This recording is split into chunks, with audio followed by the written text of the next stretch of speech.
What up? Hello, everybody. Hi. Hey. Hey, welcome to this week's edition of Bobby's Cryptid Corner. We're going to get back to the basics, I want to say. We got Hail, the gang's all here. That's good. Everyone's here tonight. We're past Christmas. We're past all the incarnations of elves and Christmas goblins, right? And all the various creatures that come with that. We did obscure hyenas last time, or a couple episodes ago. It's time to get back to real Bigfoot-like creatures, or Bigfoot creatures in general. Big hairy ones. Big hairy donged creatures. Hairy dong. The best My name's kind. Bobby, Really and you're listening and watching Bobby's Cryptid Corner. With me right above me is... My name is Bree. It's a pleasure to be here once again with my favorite 4 other people. Right on. I'm and KARI then the pass it to White. There you go. I'm White. I'm Hi. UF Ho. Yeah. She owns it. And I am Tony Bottled Water, Soggy Boggy. I guess we don't have much of a Valentine's Day plans tonight, as would be the case for most people that are into cryptids, I guess. Yeah, we kind of didn't plan. Usually we're kind of the holiday stop where we like do something very holiday-y, but we definitely did not pick anything to do with Valentine's Day. We implemented this new calendar, and I don't think any of us really looked at the dates when we started inputting things. And we were just going ham. Well, you know what? But you know what? Is today special?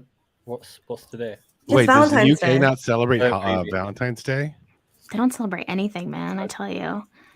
Who are you But- guys? I don't But you understand. know what? Listen, anytime we say something wrong, We drink. drink love. Pronounce How it cute! wrong. Yeah. At least he gets snacks and loves. That's cute. So there you go. We did And that. as We you got can that see, for we're you. all very busy ourselves on Valentine's Day because you can all see how we clearly cleared our schedules to be here. Like any of us had any problem showing up. I didn't even Yeah. realize it until like today. I was like, oh, wait, I got the show tonight and it's Valentine's. I'm like, yeah, it'll be fine. Well, It'll be that's fine. Nothing. It doesn't matter. Yeah. It doesn't We're all matter. You know here. what? Let's shout out For to the the love of early cryptid. arrivers. Tommy Who? G's here. Hiding Long Grass is here. Joe 5D. Strange Recon Radio. Enzo. Shit. Oh, Andrew just got here in the Gnomes Trucking Express. And of course Renee Cruz. Hey. That's it's a small but mighty core of early arrivers. Exactly. Hey, thank you for spending your Valentine's Day with us. that We like also button. have a love for the hairy beast man. Everyone else is Yeah. just like drinking wine and getting laid. Like, well, we got the cryptid show tonight. Cryptids. Yeah. Well, Mhm. making love to that hairy beast man. Listen, everybody, All right. light them if you got them, smoke them if you have it to smoke, drink it if you got it to drink, and let's get it on, you guys. Let's get it on. Hello. Yes, we're doing the Taylor. Boggy Creek monster, also known as the Fook monster. Drink twice Drink. on that one. Yep. I got it. We got a whole list of also known as coming up here in a minute. But yes, the Boggy Creek monster, or the Fouke monster, named after Fouke, Arkansas, its place of origin. I'm sorry if I glitch out because my husband's also doing school over Zoom, so there's that. Just warning I everybody. didn't hear a word of that. You glitched out. Yeah, you did. That's something you tell us before we start talking about the Boggy Creek monster. You know what? Most of us know this already, okay? So you're just the last one. We are balls deep in the monster Okay. on this Valentine's Day. This Deep. is our cryptid hazard meter, you guys. This one's like, ooh, but it appears to be kind of only if you engage. Yeah. If you leave it alone, it doesn't seem to bother you, but if you try to fuck with it, it will fight back. I did notice Done. this on the slideshow before we got started, and I wanted to tip of the hat to whoever at it. I'm assuming Bree. Bree did this one. This needs to be a regular thing here. I think so. while we're on, we might as well take this segue here. This is one of the, I guess we could call it one of the, comparatively at least, a southern Bigfoot type creature, right? And one thing you always hear about them is that, and not always, but probably more so than your typical Pacific Northwest one, is they're a little more animalistic. They're a little lankier. They're a little more like monkeys than they are, humans.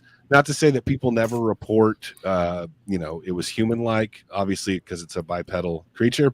But when I saw that hazard meter there, Bree, it made me think, it's definitely like seemingly more aggressive, I guess, than your typical Pacific Northwest Bigfoot. And I think also, and we're going to talk about it a little bit, but like it's also kind of an underrated paranormal motifs, I think, with this one as well. Ooh, okay.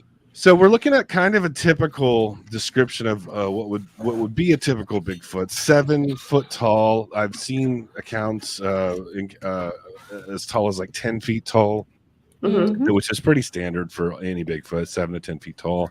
300 to 500 pounds. Dark black and brown hair, long dark black brown hair. If you look at some of the sketches of this one, it's like you always see like the Patty video, you see like the arm comes all the way down past the knee and all that stuff. These things are like he was like a really lanky basketball player. I'm not a big sports guy, but he's like kind of like I'm going to name an obscure basketball. He's like Michael Jordan. Obscure basketball player. So tall and lanky. Shit. Tall, lanky. I guess not all of us were born in the last 20 years. So. Should have said Kobe. Obscure basketball player Larry Bird. Thank you. There we go. See? Much better. That's insane. Thank you. Okay. Dark skin. Here's the paranormal stuff. We have accounts of big, like silver dollar sized red eyes. Silver dollar sized red eyes, glowing red eyes, which is something we see a lot in a typical Bigfoot or really any kind of seemingly paranormal situation, is something about glowing red eyes. Which I don't know, Tony, you're like the local wildlife guy on the show, right? I mean, I guess compared to the rest of us, at least. Yeah, he's our Steve one. He's the game warden. He's the game warden. Yes, the game warden, Tony, the game warden, whatever the fuck your last name is. Larry Water. Tony Water. It's Aquafina, actually. Aquafina, get it right. It is Aquafina. Tony Aquafina. I want to try to get to the bottom of, while we're on it, I want to try to get at the bottom of this whole glowing eyes thing. Can you talk to me about eye shine? And 1, is eye shine ever red? And 2, does it always require light going towards the animal for it to reflect back? Or are there any animals that actually have glowy red eyes, for example? There's a couple of bats that have red eye shine. I don't know anything about any larger mammals that have a red eye shine. Usually it's like a silverish, bluish, greenish color.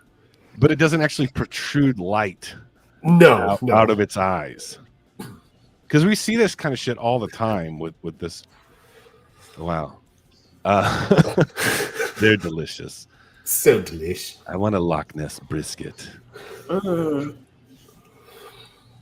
we go back to the thing, please? And then also, I kind of alluded to it earlier, a lot of accounts of ape-like faces, but then there's also accounts of people saying it looked too much like a man, I couldn't shoot it. So not to say that again, it's not like it doesn't get mistaken for a human. You hear a lot of stuff about, I thought it was a bear, which is pretty standard as well. But I just feel like this is just a gut instinct. I don't know if this is backed by data or anything, but it just feels like the southern Bigfoots are a lot more primal, animalistic, and less like, proud forest people of the Northwest that are just evolved Native Americans that know how to do magic and go in and out of portals. Yeah. These are just dirty swamp monkeys. Yeah, I was going to say, do you think it's the area, their It's not too environment. populated. That's exactly what I was going to say. The thing is that up in the Pacific Northwest, I feel like they have it a lot easier. Like maybe it's not as threatening, it's not as treacherous. Whereas in the swamp, it's like they're fighting for their fucking lives every day. Well, so of course they're going to be a little bit more scrappy than living in the Northwest. Yes, alligators and shit. Yeah, Exactly. That's what I'm saying. Yeah, dirty bog water all the time. Northwest, you do have to traverse some pretty large peaks and whatnot, but you know, how often do you run into a bear? And if you run into a bear, you're a Bigfoot. Who gives a shit? Right? Who gives a shit? Exactly. With an alligator, you're a little bit more apprehensive because it's a little they're bit a little more on edge down there in the South. And much like the people of the South are a little more scrappy. on edge. They're scrappy. We run into love gators of our lives more often down here. So if I had lots of money, I would have my own gator. Anyway. You just want a whole farm. You can get a gator. They're not that. Oh no, I don't really want them. Okay. So let's go Thank you, Tupa. Tupacabra's here. Hell yeah. Let's get into the various names and get these out of the way for pronunciation's sake so that we can drink when we need to and not drink when we don't need to. Okay. We always do. What are you talking about? I knew I would mess this up. I think it's the Falk Monster is the name that was given by journalist Jim Powell, who started reporting on this in the early 70s, late 60s, early 70s, somewhere in there for the Texarkana Gazette and the Texarkana Daily News. But then also it's known as almost, I would argue, kind of almost taken over the name the Falk Monster is the Boggy Creek Monster because the movie Legend of Boggy Creek, possibly. Which we'll get into. Also known as the Swamp Stalker. And I noticed when I watched a lot of interviews with people in this area talking about it, a lot of them just refer to it as the creature. The creature. I love that. The creature. Well, I mean, it is the creature of the area, so of course they're going to refer to it as something like that. Right. Sure. But I just like how that, I like the ambiguity of that. We don't need no silly gimmicky names for this one. Just the fucking creature outside, you know. And then, of course, Stinky Boy, which is the one that the best one. I think we're going to start adding new AKAs to every one of our cryptids that we cover. This one is Stinky Boy. And that name was given to him by me because he protrudes a disgusting scent oftentimes, which is often reported, obviously. In Tony. In Bigfoot sightings and accounts. But you got to look at it this way too, much like what JAIMIE was saying about, you know, this one's scrappier, it's down in the swamps versus the ones in the Northwest are a little more stoic and beefy and hoity-toity. Yeah, I live off of salmon. They I drive get like a Tesla and shit. Yeah, exactly. Everyone knows about us. We're famous. I get it. Yeah. Yeah. Exactly. Do you guys think that they sold the fuck out during the Patterson Gimlin film? Yeah. Do you guys think that he sports the Confederate flag in his little area? For sure. You think he's like Gator? Is it like Gator done? Yeah. Probably sure he doesn't even know what a flag is. He doesn't look Democratic to me. He doesn't. He does not. He definitely looks like if he had gun rights, he'd have guns. Tell me, what does a Democrat look like? Well, is it like like me? No, just like him, except the top would have like a mohawk. Yeah. And the different haircut. Good to go, but only he'd have from, a purple stripe of hair going down his chest. The beard has to stay the same, of course. We need that beard, but then the top has to be you know. Or if he had long fingernails, you'd be then we'd know. Predatory capitalism. Or maybe. Well, predatory. He's into that. You know, I heard a theory the other day that Bigfoot are probably just normal creatures who can speak English, but they don't because they don't want humans to find out and then start making them pay taxes and mortgages and shit. So you just imagine them having a normal family conversation, and then they have to run and hide because they're like, oh shit, the humans are coming and we don't want to have to partake in their fucking capitalism. Okay, I absolutely love that idea. Hayden Longgrass makes a good point here. He perhaps is a Dixiecrat. Okay, whatever. Old school Southern working class version of the Democrats from the Dixie. Yeah, that's why we can't say the Dixie Chicks anymore. It's so stupid. Yeah, thanks, California. No, they're just the chicks.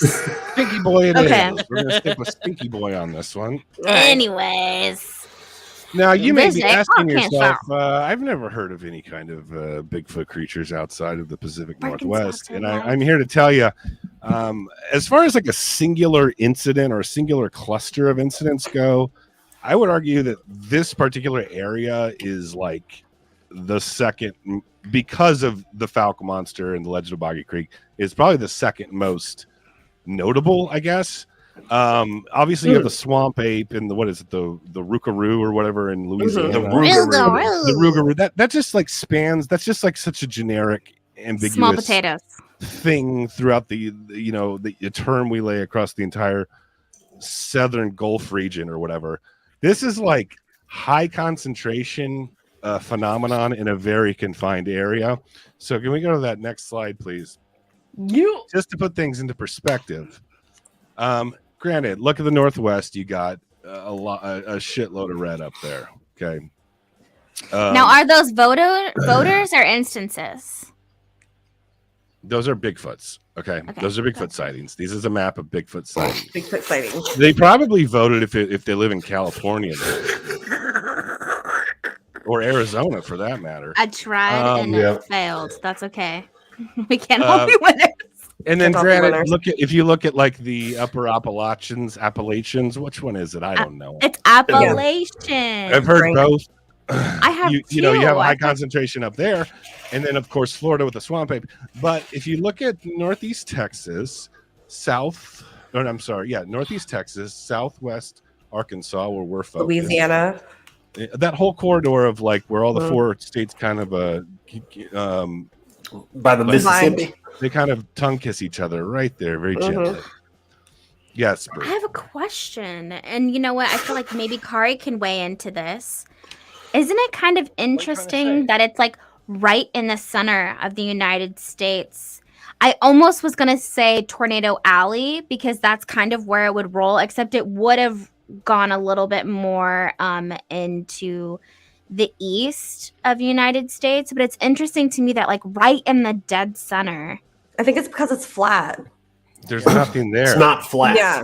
But You know, It's- like apart Texas from has Florida, tons most I know, of of like in these- the Vegas area, it's like desert, so of course there's not going to be a Bigfoot most there. Well, the whole sightings breadbasket is just are in farmland. mountainous areas. Like apart from Florida is just Florida, but the Central Plains is basically just prairie land for about 1,200 miles. So, like, that's why there's none there because there's no cover, right? Whereas yeah, we don't That's have a lot of If trees. it's you easy to hide someone.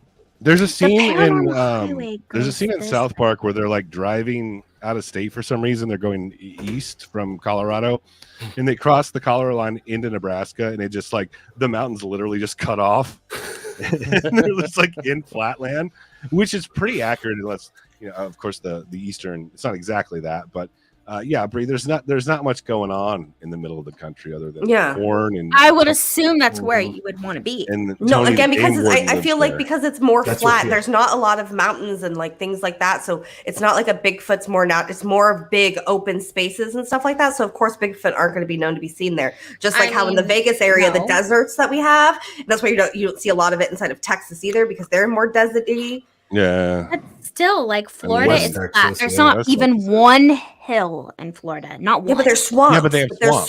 swamps. We're looking Yeah. in these swamp areas.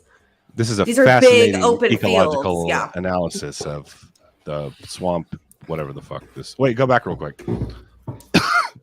Oh God, spoilers. Yeah, so we're dealing with Northeast Texas, Southwest Arkansas, right in there. See that big red splotch is what I'm looking at right there. Mhm. That's where we're going here. Bloody. That's where we are. All right, you All can right, do the next next one. So yeah, okay. Here I decided to explain it further without the color coded map of sightings. Mhm. So right there, and this is the. I just decided to put a random painting. I didn't do it. Of the Caddo people, the peoples of this region, which is I love that. kind of setting the stage here. These are the Caddo look just peoples. like that. Any thoughts so far on the maps that I put in the slide? Here's another map. I love maps. Me you gotta remember, too. Falk is not a very large town at all. It's just it's due south of Wild. Texarkana, which is considered the big. I think I city read in that their the south. population was like 2,000. Is that why it's According so to close? 2020 consensus, I think it's like 800. Oh, 800. Okay, that's much less. But it was at one time a kind of thriving industrial area. Can you go to the next slide, please? 800,000? No, 800. Free. Just total. 800,000. There you go. Population 800. Yeah. I think I'm going to drink to that. Yeah. Listen, I'm still trying to process the rest of the world, not in a crazy pop. I'm still processing Tony's consensus. Tony's numbers compared to mine. I'm still processing that one. It's wild to me to think about these areas and the rest of the world where like no one lives. 3,052 people. That's a good size. Yeah, and I have like 60-something thousand in just my town. Guess what? I mean, there's more. 1 million. There's more bars per capita where Tony lives. We only have one. See, hold on. Still, at least you know the bartender. Probably. Hook it up. I lived in a town about that size, but it had like 8 bars. I have 646,000 people in my town. I think we have 7 or 8 churches. There you go. Yeah, there kind you of go. a Bible Belt. That would make sense. I have 60,000. The fuck? Times that by 100. That's how many I have in mind. Voters. Or like, no, it'd be more like 120,000 voters. But Falk, Arkansas is not a large place. It's in Miller County, according to the census of 2020, 800 people. At one time, though, it was, I wouldn't call it thriving, but there was definitely a lot more people here due to the farming and timber industry around the 1920s. It was founded more or less in 1889 by James Franklin Shaw, who was a minister of a Seventh-day Adventist church. Much like kind of these fringe churches, they like to just get into God's country and away from it all and start their shit without people bothering them or being like, insert cult here. I mean, usually I don't think James Franklin Shaw had any crystals. That's neither here nor there. Listen, any cult that involves a crystal isn't a cult. They're just spiritually woke. That sounds annoying at all kinds I'm of levels. just using words. I know. I'm using words. Everything that I know just you guys, my nose started bleeding. Buzzwords, yeah. You literally just got a hemorrhoid. That's pretty much. There were a lot of happening. lumber mills around these parts, and lumberman James H. Falk helped found the town in 1902, and he donated a bunch of money and land to a school or something. And then how nice of him. Then it like died off. People now it's just kind of a small town where, and this is the classic story of these small town gaining more or less unwanted notoriety due to one of these situations.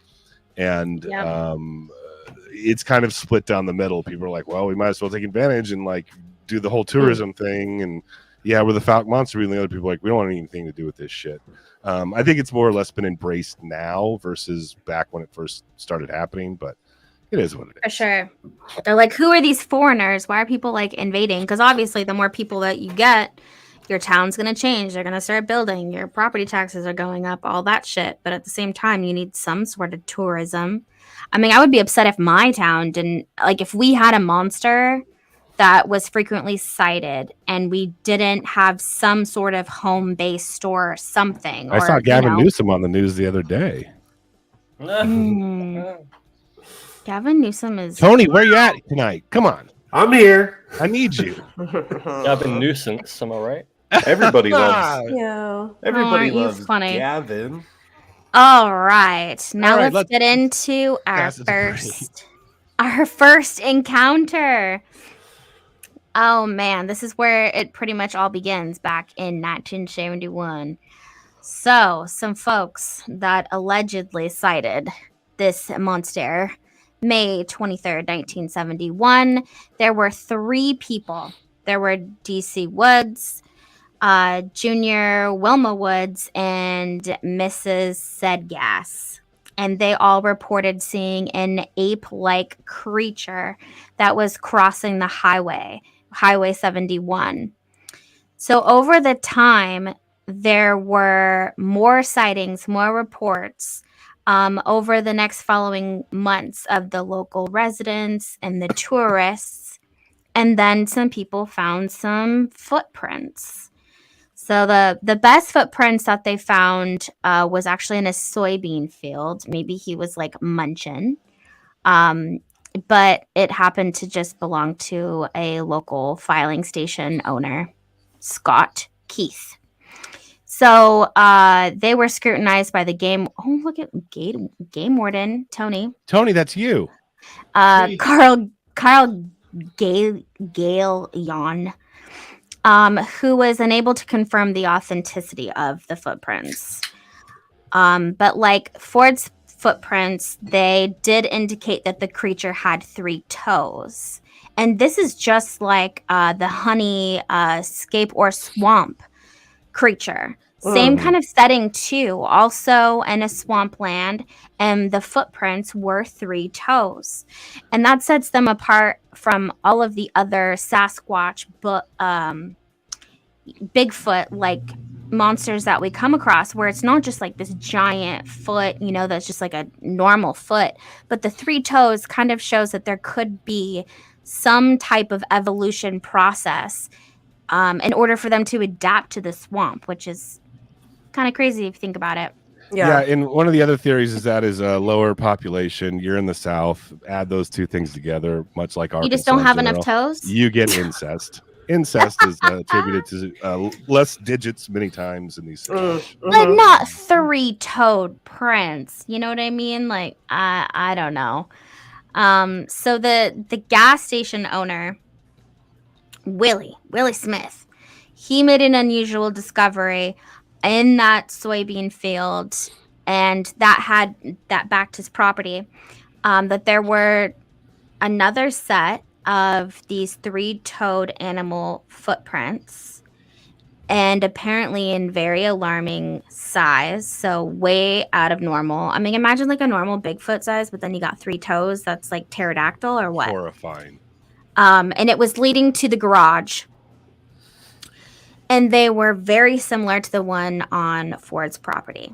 That was the previous month from then. So they pretty much surmised that this is the exact same creature. Some giant 3-toed beast. I can't think of a lot of... I think just like the 3-toed sloth is the only mammal that comes to mind that doesn't have like an even set of toes. What about webbed like gator paws? What are they called? That always comes into play, but they're babies. Yeah, but couldn't there be some like if they got choked, distortion in the prints or whatever? Because they have webbed feet or something. I don't know. But usually you get a drag mark with an alligator. It's true. So, yeah, I messed up the order there. Yeah, you definitely read my part. That's okay. We'll listen to both of them. We'll go back. We'll go back. I feel like the guy holding the gun has just said, "Call an ambulance," but not for me. That's exactly what happened. Bree, you want to read Bobby and Elizabeth's story? Yes. Okay. So that was the later part of the story. My bad. I'm so sorry. I skipped ahead. In May 1971, so we'll go back to the beginning of the story. Bobby Ford reported to the Fouke police that he was attacked.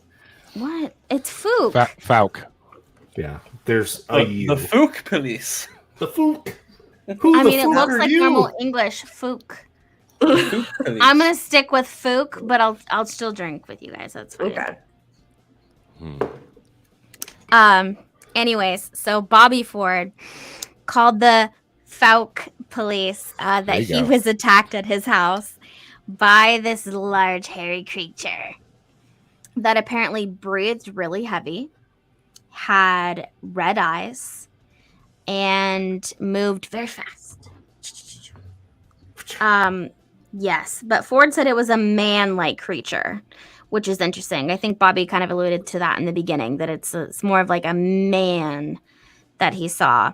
It was about 7 feet tall and about 3 feet across in his chest. I'm trying to think of like... That's a wide boy. That's, yeah. put its arm around his shoulder. It's like and Michael grabbed Jordan. him. Like, Yeah. Who? I don't know who that is. He's really Yeah. obscure, Bobby. I don't know who you're talking about. I mean, that's wild. So he put his arm around his shoulder and grabbed him, this big chested, hairy beast. And Ford was able to break free from the creature. He ran and then reported that he wasn't able to stop the front door, to stop him from opening the front door. And then he barreled right past him, and he ended up in the hospital from very severe scratches and wounds. And then around his house for the next several days, he saw the creature. There were other eyewitnesses in the area, including his brother, who was a hunter. And then Ford's wife, Elizabeth, claimed that when she was sleeping in the front room, that she saw a hairy arm with claws coming in through the window. I don't know why the window would be open after her husband was just attacked, but, you know, to each their own. It's hot as fuck. Yeah, but he was just in the hospital from some giant just, like, hairy thing scared that it off scratched and him. shit. And then he's No, like, I'm with you. All right. Fair enough. yeah. So she saw the big hairy arm reach in through the window. She also saw its bright red eyes. And on the night of that attack, Ford had claimed that his hunting companion spotted the creature at the back of Ford's house through his flashlight. So just kind of like checking things out, and then it caught the light of his flashlight and then tried to shoot at it.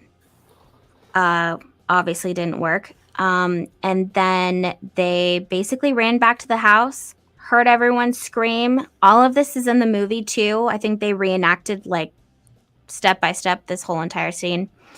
And then once they returned back to the house, they were attacked. So the man, they all shot at the creature multiple times, but when investigators came out, didn't see a drop of blood. So that's kind of interesting. And then the sheriffs had searched the area, and they didn't find anything besides a set of footprints and some scratches on the porch. Call that something. Well, but yes. I'm not trying to be combative. I was just riffing. Oh no, for sure. It reminds me of that other story with the alien. The Hopkinsville. That family, the Hopkinsville goblins, where it's Critters. like this night terror situation where it's like coming and haunting them, and then runs away, and then comes back again, and then they have this big shootout, and nothing really happens, and then the police come, they check it out, there's not really anything there. Sounds a little bit. But you have all similar. these witnesses who were like, no, something was here and something happened. Right, Some the chick witnesses got with the family. Maybe that was it. It's a possibility.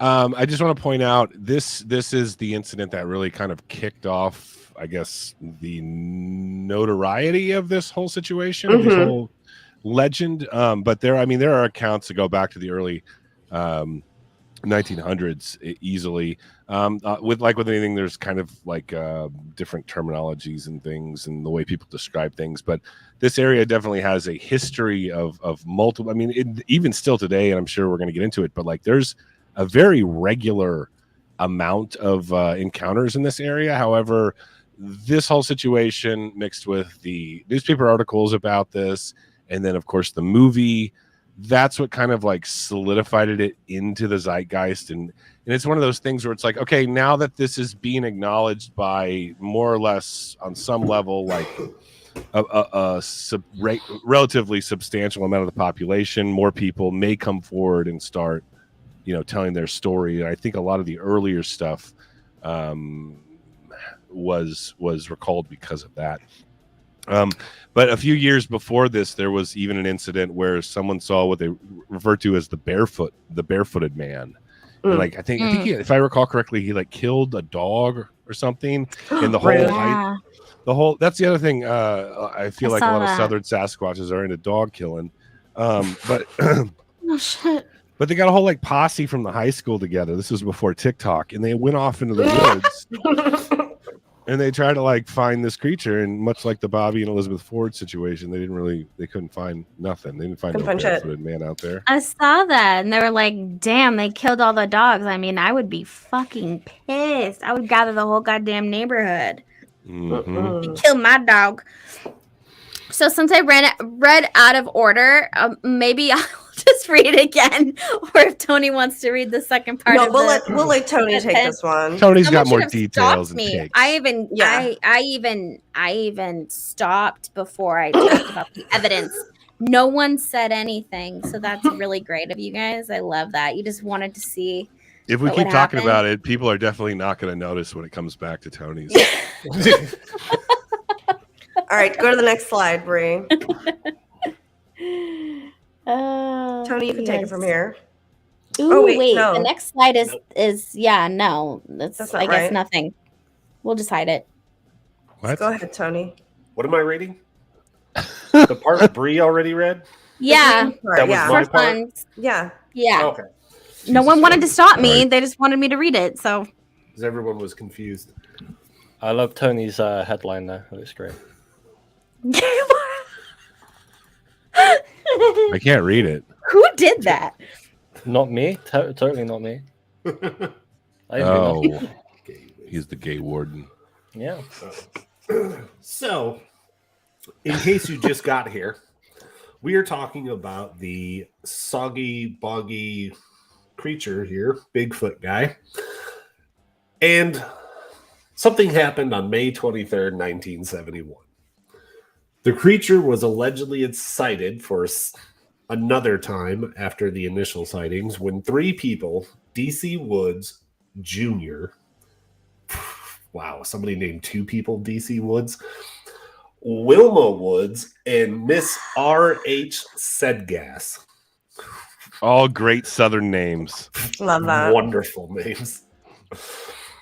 Reported seeing an ape-like creature crossing Highway 71. Which goes north and south, if you didn't know. That's how they're numbered. More sighting reports were made over the following months by local residents and tourists who found additional footprints. So these are those three-toed footprints they're finding everywhere in this town of 800 people. When you say it like that. The best known footprints were found in a soybean field. Stop changing the size of the font. Who put that there? Belonging to a local filling station owner, Scott Keith. They were scrutinized by me, the game warden, Carl Gallion, who was unable to confirm their authenticity. Like the Ford prints, they appear to indicate that the creature only had 3 toes. Bree, can you bring up the picture of the evidence that should be somewhere on the slideshow? It should have been after that one. But can you bring that one up real quick so everyone can see the castings that he got? No, yeah. Look at all that. Spoilers. Girl. There you go. I know. Jesus Christ. Everyone close your eyes when we do that. Close your eyes. Next time. Next time we will try better. We'll say close your eyes and then we'll do it. So Ford, of course, made it. You said, right? Yeah. An unusual discovery in the soybean field that backed his property. A set of curious 3-toed animal prints like you're seeing here in the pictures. Alarming in their size because they are gigantor size footprints right there. Oh my God. Leading away from the garage. These 3-toed prints were very similar to the ones found around the Ford property in the previous months in the earlier incident, indicating that they may have come from a common perpetrator. Because there's not a lot of people with 3 toes on each foot running around. How do you know? Not that big. It is Arkansas, but it is Arkansas. Right? Arkansas. But I mean, it's not West Virginia. Let's just say it didn't like blow their mind when they saw it had 3 toes. They weren't like, "What?" They're like, "Oh yeah, only 3 toes." He lost that one to a gator. We did that one that's all. par for We the did course that one around before. here. Damn. Okay, so I tried to watch the first one, The Legend of Boggy Creek. Guess how many times I watched it? 3 times. Less than 1. She's the winner. I watched it 3 times. Whoa. Because Why? every time I was like, I'm confused. Wait, what's happening? And then I would just be like, wait, is this the right movie? It's like watching a David Lynch film. I was like, what's going on? Like, oh my God, The second rewind one it. What was is a this, lot- Mulholland Drive? I was confused. I was like, wait, no, this is an old National It's in Geographic Dolce, New film. York. This is not what I'm supposed to see. And then I'm like, wait, was this what was this? Quite interesting. The second one is definitely more movie-esque. But Bobby, can you tell us a little bit of the background of the Legend of Boggy Creek and why I it's sure kind of important? can. This is an incredibly important mediocre film from the 1970s for multiple reasons. I mean, it is the one. I mean, it's up there with Leonard Nimoy's episode of In Search Of, and the what is the $6 Million Man's Bigfoot episode. All that like 70s shit that really kicked off like that generation's interest in Bigfoot. Much of that can be attributed to The Legend of Boggy Creek. It was made on a shoestring budget, had a fairly decent, I guess, kind of grindhouse, like drive-in run. Documentary meets found footage meets nature meets horror movie. It's really a sight to behold and be like, it's a piece of history. It inspired the Blair Witch Project for sure. You think so? You think so? 100%. 100%. No, I think it is one of those. It is one of those early like gender or genre bender movies where like. And what's interesting about it too is it's shot on location. A lot of the people in the movie are playing themselves. Yeah. It's definitely it Excellent. almost feels like watching one of those like cheap film strips you watch in elementary school, but then like you'll see like a giant monster like paw coming into a window or whatever. I remember buying this when I was relatively young because I was into Bigfoot out of the like the $5 bin at Walmart. I was like, I've never heard of this. This is a Bigfoot movie. Cool. And I remember being like, probably having a similar reaction to Breeze, being like, what the fuck? Like, this is. Yeah, I mean, I watched it 3 goddamn times. I know you did watch it 3 times. That's true. But nonetheless, it definitely has a huge impact on this entire phenomenon, not just Boggy Creek Monster, but Bigfoot in general. And it ended up grossing like $25 million. Damn. Fluke incident. I mean, you compare that side of things to stuff like Blair Witch Project. Definitely, like they were not expecting that. And then there was a lot of drama with like, well, we weren't expecting to make this much money. The people that were in the movie that are telling their own personal stories, we're not going to compensate them. We're drawing all this tourism for better or worse into the town. Like it really just like fucked these people up. Like this whole situation.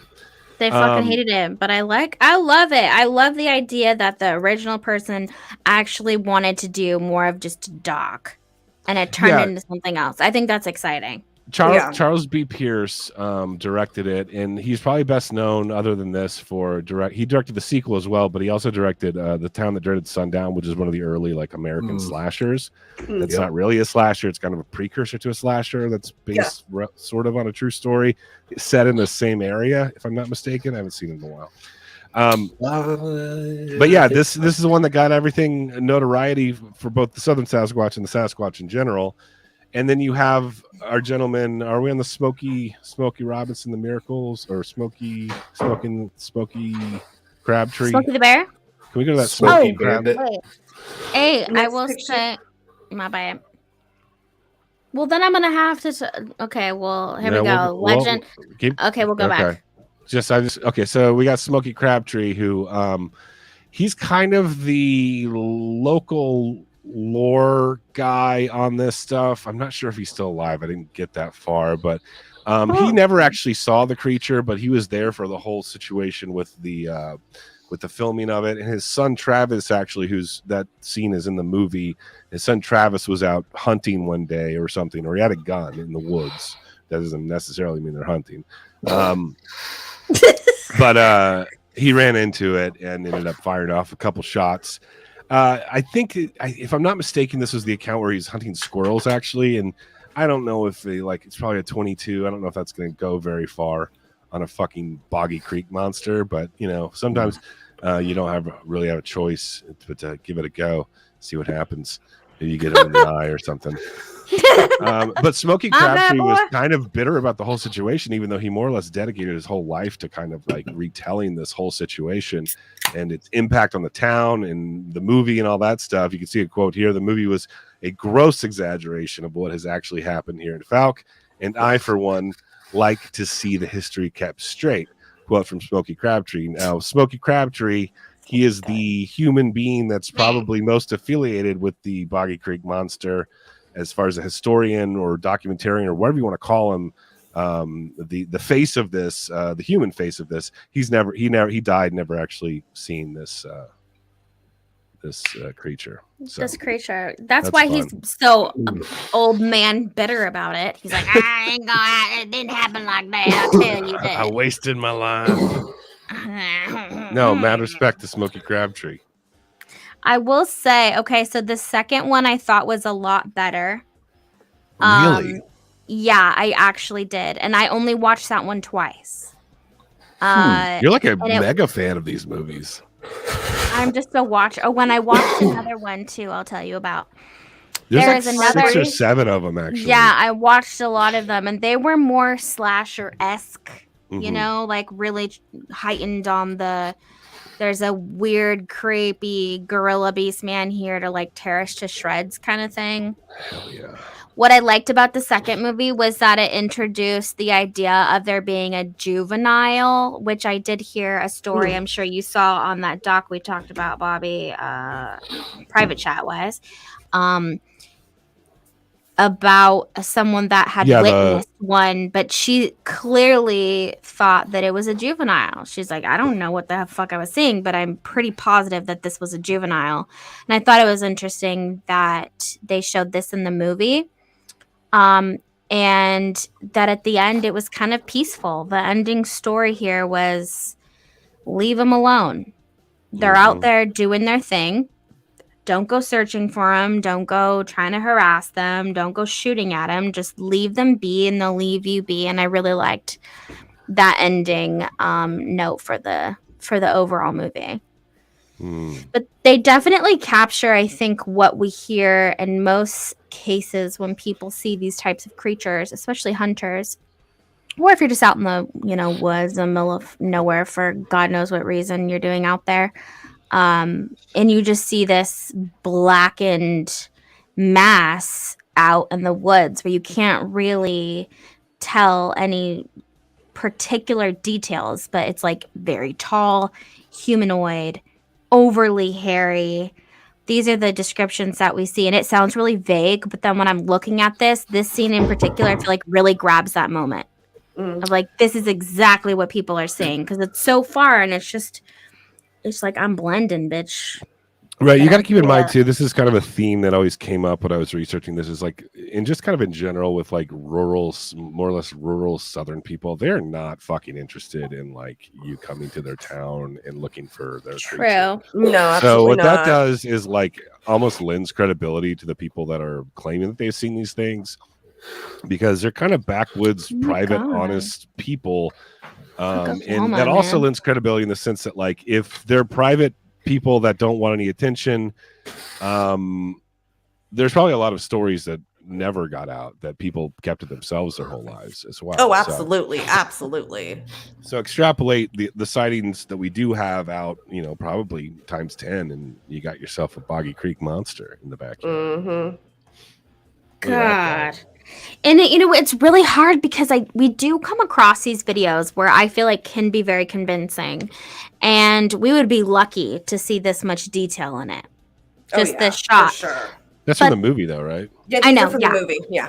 But we'd be lucky to see this much detail, and I kind of feel that's just a part of the phenomena of this creature. Is it's not just standing right in front of you it's out in this like blurred murkiness of the forest, but you know it's there. And so I just feel like these kind of shots captivate the exact moment that everyone goes through when they see this creature, and what also makes it difficult for us when we do look at Bigfoot photos and videos. And I mean, that's kind of a filmmaking strategy in and of itself, kind of applied to real life situations. Is like, you don't show your entire creature, right? Especially not at first. You keep it ambiguous. You let the audience kind of fill in the gaps, make it scarier. It's almost like when you're reading a book, you're reading the description. It's not actually showing you a picture. So in real life, that's equally kind of creepy, right? It's like the Mitch Hedberg joke about is like, I think Bigfoot is blurry. I don't know. I fucked up. I don't know how the punchline is, but the whole joke is like Bigfoot is blurry. That's the problem. Like, that's more scary to me because there's a large out of focus monster roaming the countryside. Right. Yeah, I remember that.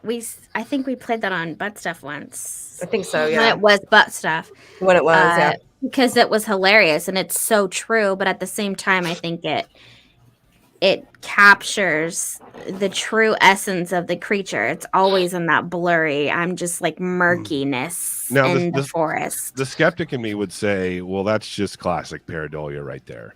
Like, you don't have details and you just have blurry silhouettes of the trees and the shadows that look kind of like a hunched over large man. No. Look at that. I mean, yes, but that's from the movie. Yeah. It looks like what, Kari? A pine cone. Oh. Okay. It looks like one of the eggs from Alien. Yeah. I love that. Yeah.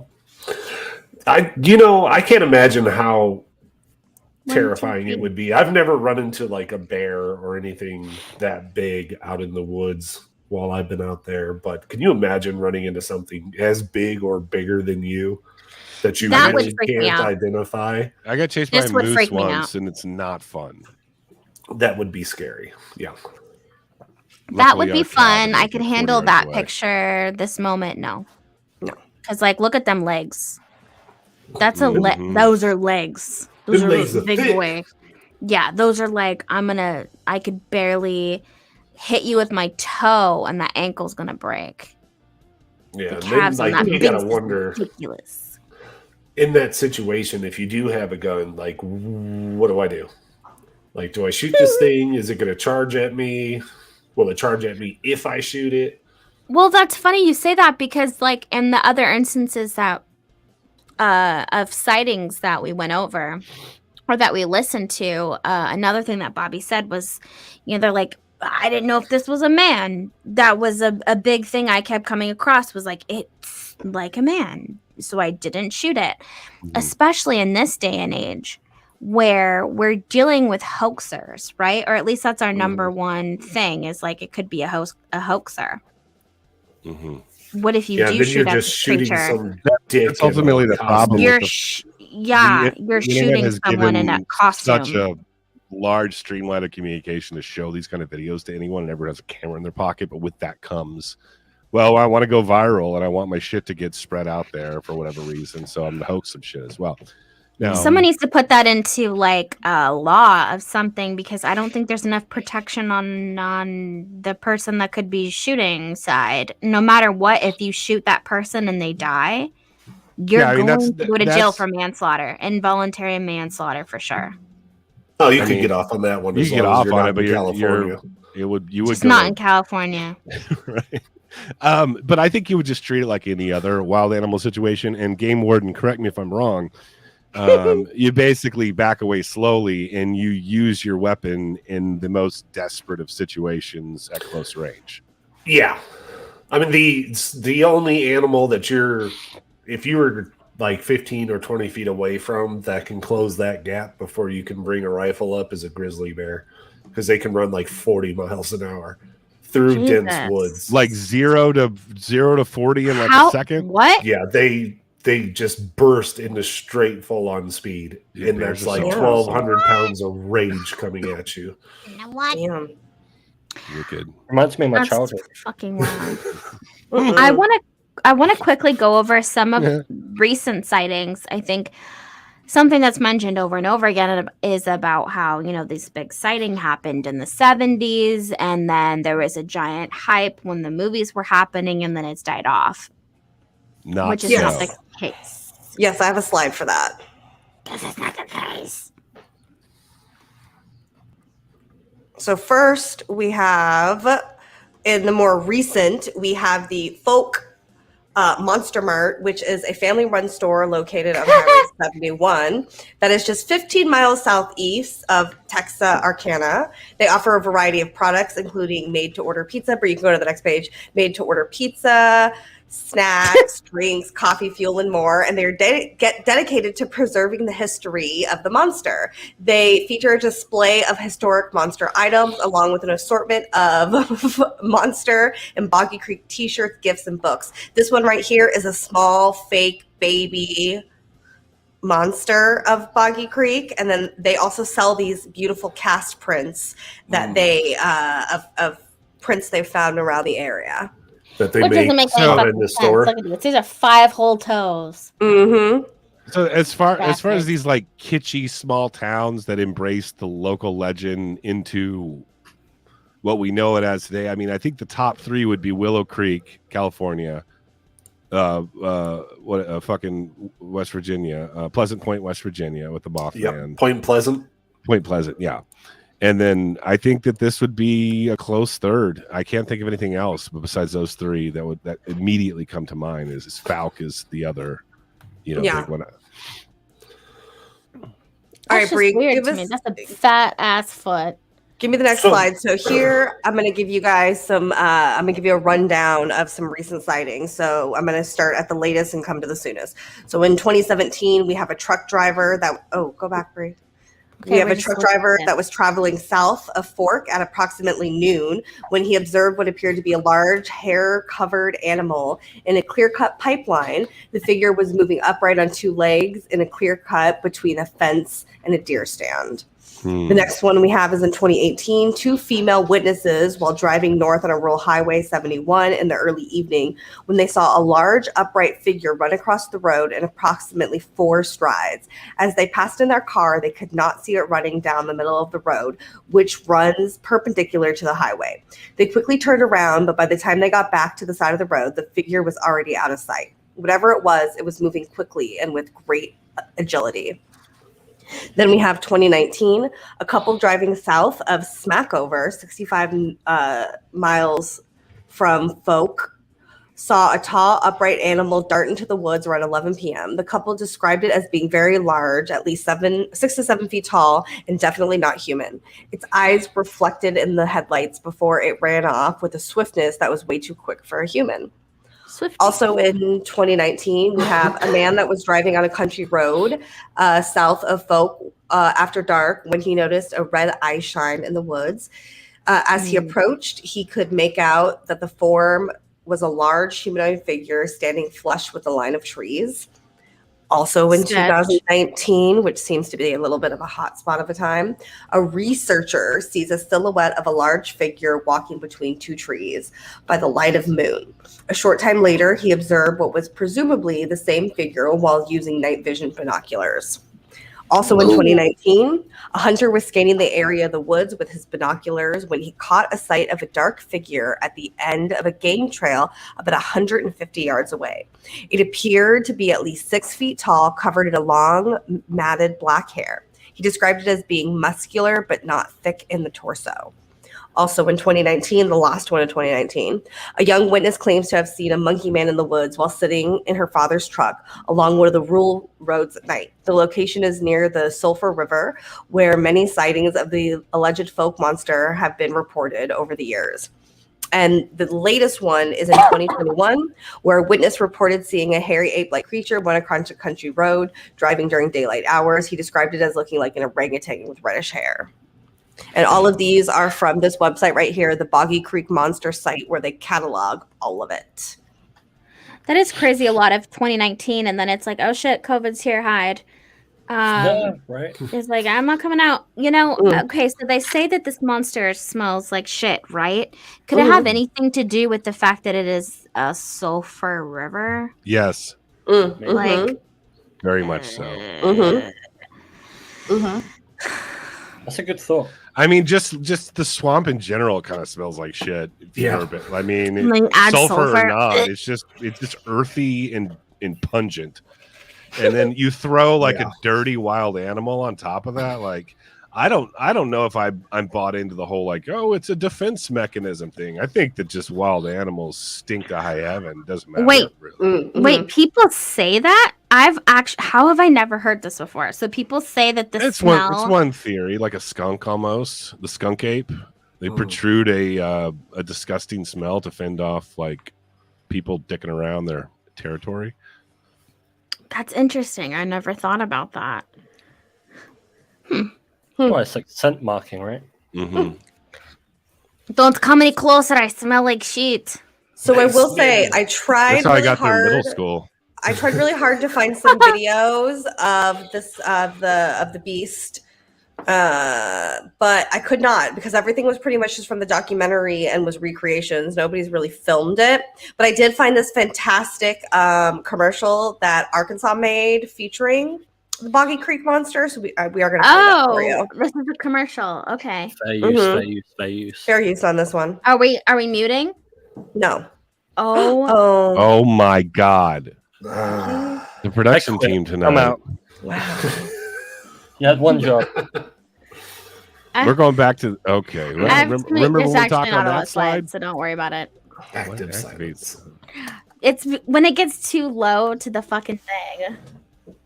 You got to turn up the volume, B. Oh God, it's gonna click on the next one. I can't. It's even creepier without like. Pretty shy. I kept to myself. Here. Oh, look at that swift motion. I wouldn't say I'm a movie star exactly. You said that. I wouldn't either. I've always been pretty shy. I kept to myself. I read. Got several parts I'm considering. I'm outdoorsy. Is that Billy Bob Thornton? Maybe. It's my passion. We have to take care of it. Looks like the animals live here. Guy that plays Like Trevor in GTA. Yeah. Trash. Actually, no, the reference, I like it. Frustrated when I see that litter. That is so not cool. The litter. I like it in Westworld You don't when he have to becomes be the a most big star virtuous to step up big. host. Keep Arkansas beautiful. They really didn't try to make that guy. Okay, he's a Wookiee. Yeah, I mean, I thought that he had like his mask off or something. That's I like that. That's the makeup job. Like, we'll make No, that him was look his like makeup, a real yeah. man. Yeah. Mixed with Where's a the monkey man. saxophone? I Yeah. know, right? Wow. That's really Arkansas. Wonderful. Arkansas. Why is it not recommend Arkansas? I'm so Arkansas. confused. Oh my God, I know. That's the question. I of am the fucking confusion. Day. Makes no sense. Why is it? It's Kansas, but it's Arkansas. not Arkansas. Yeah, It's Arkansas. Arkansas. It's, Makes no sense. Don't make You no Americans sense. and your weird words.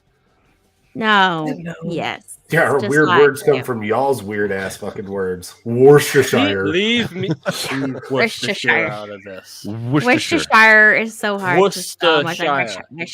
Worcestershire. Worcestershire. Town in Massachusetts. 79. Hey, I have so many Kari, questions. I was thinking about this Drop today.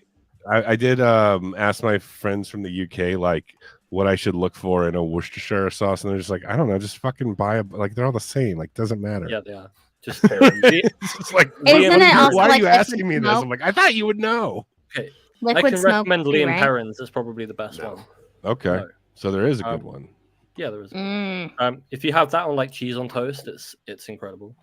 You know what I also Beans want to on give you guys toast credit or for that I beans always on forget toast. about, but vinegar on what you would call chips or French fries yeah. is so fucking good. Yeah. Anyway, Oh shit! Right? red Someone wine make me a vinegar. cook. Is that a like cook I didn't list. realize that like Americans didn't do that. We only do it when we order fish and chips. It's the only time we ever think about Yeah. it. But I always do it when I order fish and chips. I'm like, why don't I do this every time I eat French fries? You know, it's Oh. no wonder you guys get confused about balloons. Just saying. Okay. Oh my I God. didn't get confused about anything. I never did. I think that we Those should are all start real legitimate thinking- alien craft. I think that we should start thinking about what our cryptids' drink and food of choice is, because I had that random thought today. Collard greens. Earlier, I was like, Kari, what do you think? What do you think this Squatch's favorite drink is? Blood. Go frog legs, mixed Frog with legs and gator tail. Tainted water from the Ohio River. Water. Okay, that's too soon. I'm gonna say It's so gator soon. genitals. Gators. With a swass tapenade. Oh, one thing. Can I bring this up real quick? I was thinking about this. I just got back from Louisiana, New Orleans, and I went on a bunch of I went on a cemetery tour and I went on a ghost tour. And I just tell. I just kind of realized that just stories in general, but particularly ghost stories or something of high strangeness really is a major vehicle that keeps those stories alive through the ages, because there's a difference between telling an interesting story of high strangeness throughout the generations versus we're just going to write this down, what happened, and then throw it in the local town record hall or whatever, and hope somebody maybe reads it if they need to one day. But in the same way that Legend of Boggy Creek kind of it's almost like the movie itself acts in that way as a normal ghost story would or whatever. They're you fill the information into the medium, and then the medium kind of is what drives it through the ages, right? Yeah. Anyway, it's just something I thought about. But yeah, New Orleans is awesome. B-movies. Is there anything that you think are oh, sorry. After Kari, I do want to know what you brought back knowledge-wise from Nolans. Okay. I was just gonna say that's how they did B movies in the 50s to seed ideas with the whole extraterrestrial visitation lore through fantastic stuff. So it's interesting you brought that up. It's a good point. Yeah, it's also all that was allegorical to the Cold War and everything too. Right. So it's feeding into real fears mixed with prepping the population for a fake alien invasion. Not that that has anything to do with anything happening right now, but I'm just saying. Of course not. Lock your doors tonight. Predictive programming, revelation of the method, all that shit. Yeah, New Orleans. Did you see any ghosts? I didn't see any ghosts. I don't think I'm sensitive enough for those kind of things, to be honest. I did get sick. I found a $5 bill right off Bourbon Street. It was on the ground. It was on the ground. I was like, it's $5. And my wife's like, you're gonna get sick. And I'm like, stop. No way. Still got $5. And sure enough, I've been sick all week. But I've been there a million times. It's super fun. You get the bug once you go. I know Jamie hates it. But if you enjoyed, I fucking despise New Orleans, Louisiana, the entire fucking state. There's Vegas people and then there's New Orleans people, and they're very different. Don't get me wrong, but I'm just saying, if you want a 3-day concentrated time, vacation of just debauchery and booze, you can both, but you prefer one over the other. And New Orleans is kind of the dive bar version, and then Vegas is kind of the schmaltzy cruise ship version. I don't like New Orleans because I lived there during Hurricane Katrina. Yeah, that would probably leave a bad taste in my mouth. You know what I mean? That's what it's. Yes, it's a toilet. It's gross. The people there are fucking awful. I'm sorry, but they just are. They're terrible. Don't you have French Creole as your headline right now? Yeah, that's the thing. Yes. I'm from there. I live there, and I hated it. That's the only reason you're getting a pass on everything you're saying right now. Yeah. Exactly, if we had 1 million subscribers right now, tomorrow's Twitter trend would be Jamie saying, fucking New Orleans is trash. Yeah, New Orleans, trash, garbage. That means we made it, baby. Shit. Exactly. Clip it, put it on Twitter. When the quartering starts covering I love it, but it is trash. Yeah, I agree. I would love to go one day. I am, of course, weary. I think that New Orleans would be different, maybe, for me than it would be for Bobby. Both polar bear. Spirit-wise, I always think about that. Oh my God, can I handle something like that? I don't know, but I'm willing. It'll be all the time. It'll be these stories about this. It's very has a very rich history, so it'll be stories of this aristocrat that fell in love with a former slave, but they had to keep their love secret so that the upper crust So wouldn't find sad. out about it, and she wanted to get married and be open about it, but he's like, you have to like sit on a roof in the snow to prove your love to me, and then she ends up like going Fucking crazy dying? and jumping off the roof, like all this tragic shit. And those are the types of stories that are like, they turn into ghost stories more or less, but those are the ones that like it kind of like evolved and snowball through the ages. And because it's a ghost story, that's why they're told, not because, I mean, that definitely helps, at least, I guess was my point of what I was originally saying. So that's just To be fair, those stories always come from areas where the French seem to congregate for a long period of time. Blame it on the French. Where's the French? You can blame a English lot on the motto is French, blame and the nobody French. gives a shit. No, nobody cares. More Yeah, sure, specifically, it's the fine. Parisians. What kind of allies are they anyway? Like, what is your army? We don't need that. Surrendery ones. All right.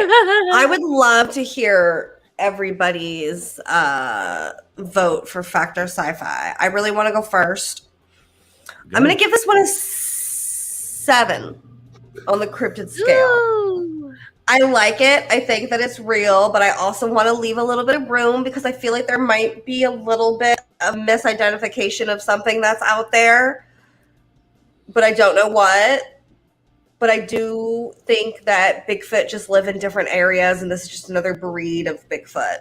So I'm gonna. It's leaning fact for me on that one. Right on. What about you, Tony? I'm gonna give it around a 7 as well. I'm gonna fact it. Ooh. The only reason why I won't go higher than a 7 though is the only thing that it could be if it's not the creature is Stinky boy. especially if you think about the Ford account being in May. That's about, depending on how warm it is, when bears would come out of hibernation. And so a bear, they do walk on 2 legs, and it would be, kind of still sleepy and lumbery trying to reach in a window to get food. And bears are just bears. They do stupid shit, but Yeah. What, they have red eyes? All right, baby. Well, Bigfoot in general, it just depends on the day you're asking me. What the fuck?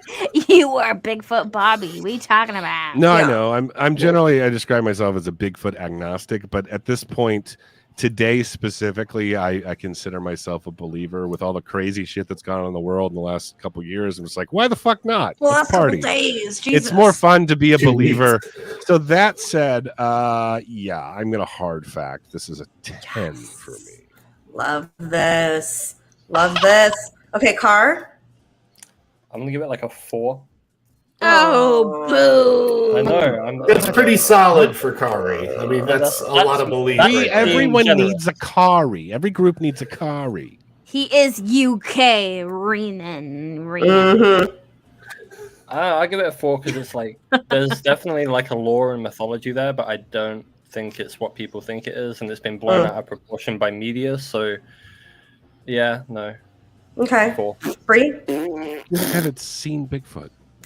But it's not a Right? balloon. I know. What is wrong That doesn't with mean you? I believe every account of Bigfoot. Kari needs help. That's the end Kari. of the Hey, episode. I'm I'm gonna wearing give- an appropriate shirt. This is Kari. I need help. No. Oh, this is I hate Kari it hates it here. here. My favorite shirt ever. KARI, you get the UK Skeptic handicap on Factor Sci-Fi, so you're I'm actually Yeah, a wearing it's six. a middle bitch. It's a middle You're a bitch. six. Yeah. Not a 4, you're a 6. Yeah. You We gotta live give here. you. We have to give you a handicap because your country still eats like they're being bombed by the Germans. Oh Yeah. God, Ah! nothing sacred. I mean, Nothing. I know Beans and toast. That looked delicious. beans and fries. Oh, I- yeah. Mm, beans and fries. Chili fries. I'm I had cross- All right, protein Bree. with it too. It's okay. Bree, what's yours? What's your number? You know what? I'm going to piggyback off said of 2. you and who else gave it a 7? Tony. Me. I don't remember. Me, you and Tony. You and Tones Malone's.